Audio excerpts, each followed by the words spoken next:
In this video, I want to talk about people who are over 50 who may not like their job and may think that they can just not take it anymore and want to quit that job and then start looking for a new one. Today, I want to talk about the fact that that is not a good idea. I do not recommend that at all. Now, I'm only 39 years old and I'm already starting to struggle to find a new job because we're getting to the age where to replace you is going to be a valuable thing to an organization. Now, I know if you worked at an organization for maybe 15, 20, even more years, you feel like you're a valuable member of the organization, that they care about you, they respect you, they love you, they value you. I don't think so. I mean, it's nice if they give you pizza parties, if they've given you a plaque, maybe additional vacation days. But when the rubber hits the road, these organizations only care about one thing, unfortunately, and that's profit. And one of the easiest ways for an organization to increase their bottom line, to increase their profit, is to spend less money. So you could either make more money, which a lot of corporations throughout the US are really struggling to do, or you could just get rid of big expenses. Now, I would think that you'd want to cut back on some offices and, maybe allow people to work remotely and things of that nature to save money, but that's a conversation for another day. But the main thing that these organizations are aiming to do to lower their bills and their expenses is to lay off people, especially people who are making the most amount of money in the organization. Aside from, vice presidents and the CEO, I mean, those people can make millions and millions of dollars. But if you're just a worker bee or you're just a common, person at the organization, they're going to be looking to let you go.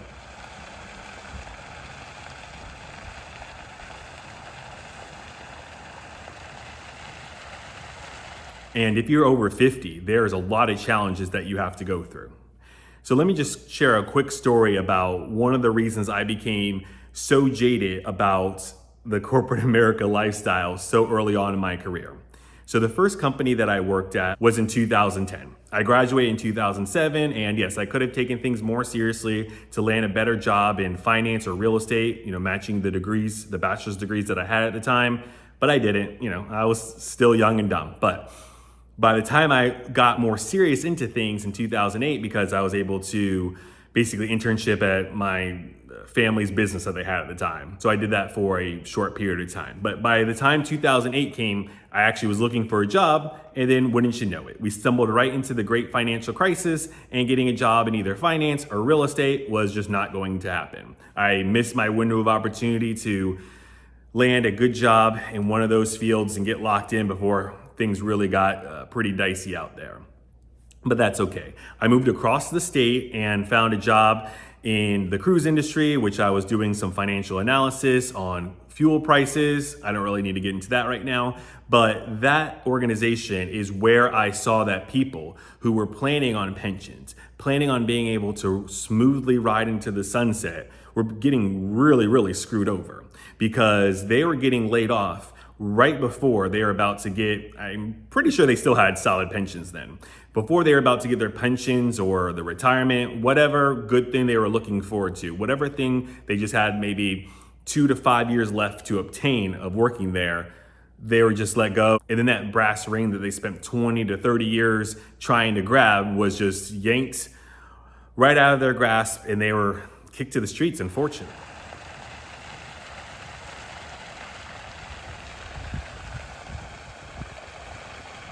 So I saw very early on in my career that 14 years ago that these companies already don't care about you, and there probably is not a long-term solution for you to be an organization from the time you're hired to the time that it's time to retire.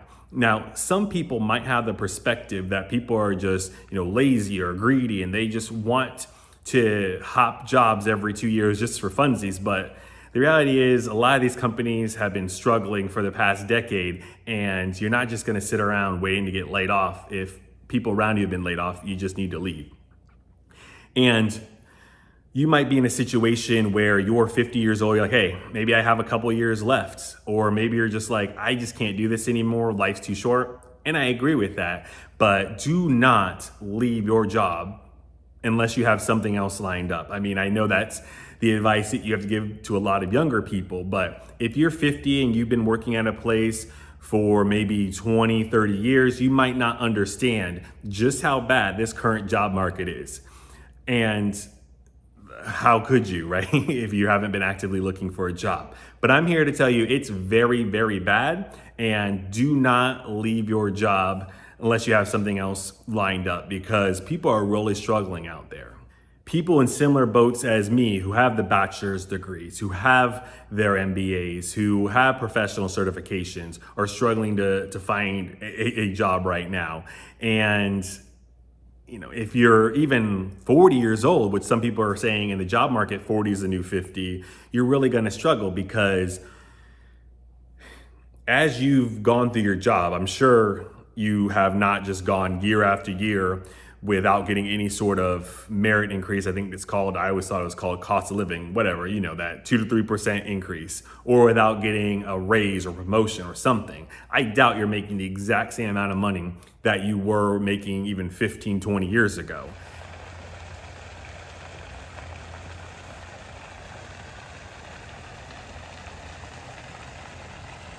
And that's going to mean that you're essentially going to be priced out of this current market, because employers are looking to hire people with relatively no experience. Now, I know what you're thinking, oh, well, they're going to hire some people who are in their early 20s and they're going to do a great job training them. They're going to spend a couple of months, give them all the tools they need. They're not even going to do that. They're just going to hire someone without experience and just, I guess, hope for the best, fingers crossed that they can do the job, because these companies are doing anything that they can to lower their cost of labor that they have to pay.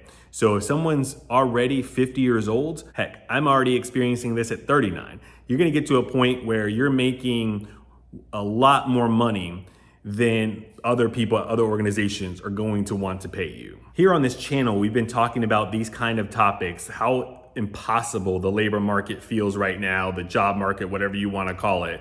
And I've had people in my comments say that they're over 50 and they're experiencing a very high level of age discrimination. I mean, people are dumbing down their resumes. They're taking off their master's degrees. They're taking off the professional certifications because they don't want to outprice themselves. Some people are taking the exact year they graduated college or grad school off of their resumes just so that people maybe cannot figure out exactly how old they are. People are just putting maybe the last few years of their work experience instead of like all 15 or 20 years of their work experience. People are doing whatever they can to get a job because we have to make sure that we can provide for our family and our loved ones. But the fact that you have all this experience, you have all this knowledge, you would think that an organization would say, that's amazing. Like, I need someone with all this experience, all this, real world knowledge, and someone who's been through the trenches of what it really takes to do that position at my organization. Unfortunately, if they do give you a shot or they do interview you, it's going to be at an extremely low rate. It's one thing to say, hey, I'm going to take a lateral move and go work in an organization where it's very similar, but it's a new boss, it's a new environment, maybe we'll just switch things up a little bit. So it's okay if I don't get a promotion, if I don't make more money at a new organization, fine. But the reality is you're not always even going to have that luxury. You might think that you're doing the new organization, a favor by not asking for more money than you were making before and just settling for the exact same amount of money. But I mean, that's already going to be too much of an asking price for a lot of these organizations who are hiring now. They're going to want you to take a huge pay cut. And I don't know what it is. Previously, I said that I basically maxed out at about 110,000. I'm like, I don't know what the correct price I should be asking for in the job market these days with all that experience I talked about before and 12 years of actually working. And someone said, well, if you max your asking out at maybe $60,000, you should be able to get a job. So I'm okay with not making $110,000, but I mean, $60,000 is almost half of what I was making.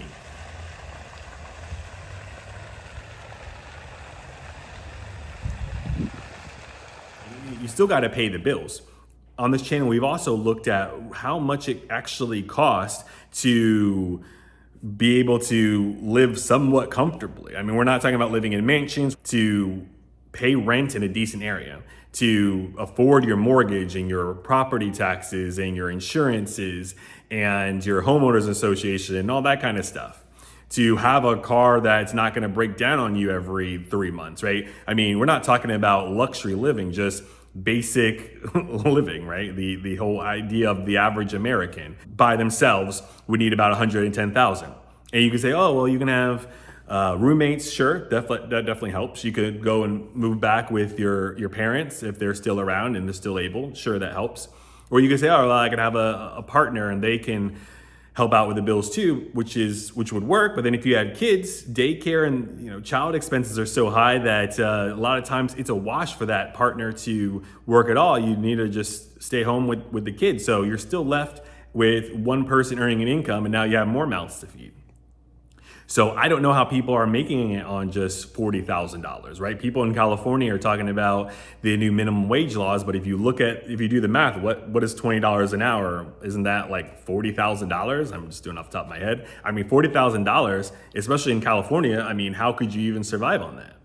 So yes, you might be able to leave your job at 50 and go work somewhere else, but it's going to be a huge backwards step as far as the quality of your life if you do that. So I have to assume that if you've never watched any of my videos before, if you're not a subscriber or just someone who just keeps an eye out for my daily videos that I post, that you are over 50 or at least quickly approaching 50. So let me know your experience down in the comments below. I'd love to have a conversation with you there. And I'm sure others would love to learn from your experiences and your life lessons as well. And like I said, I'm only 39 years old, but I'm already starting to see the challenges here with landing a new job. Now, I was laid off of my job, but I certainly, if I was over 50, not just straight up leave my job. So let me know what you're going through. Are you 50 years old or older and you just hate your job and you don't think you're going to make it to the retirement age that you have set for yourself? And are you thinking about just leaving your job and rolling with the punches? Like, what is your game plan right now? Or do you maybe you're just casually looking and you're just seeing it's already very difficult. You're seeing maybe some very lowball offers when it comes to salaries at a new organization. I'd love to hear all about that down in the description below. But my main message for today is that if you're 50 years old or older, do not leave your job right now because this job market is no joke. Talk to you later.